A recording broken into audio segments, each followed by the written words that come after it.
Wingstop's limited time sweet honey garlic flavor. A lot of locations are already sold out of this flavor, so I ran to the closest Wingstop that still had it because I was not letting this opportunity pass me. Maybe also wanted some garlic parmesan tenders and some well done fries with hot honey rub. I'm so excited. Let's dig in. Let's start off with the limited time flavor.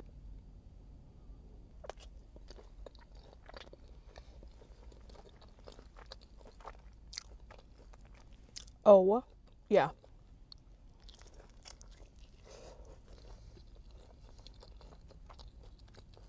Wingstop's limited time flavors need to just be permanent.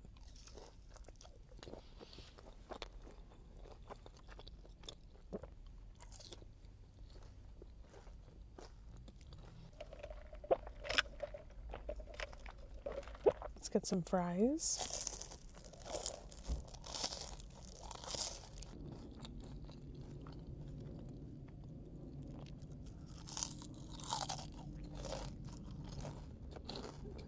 Yum.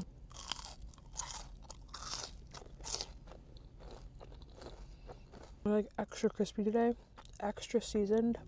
Oh my goodness. Can you believe I used to not like Wingstop?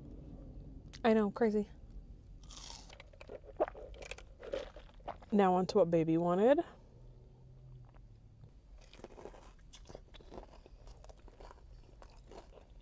Wow, I love it here.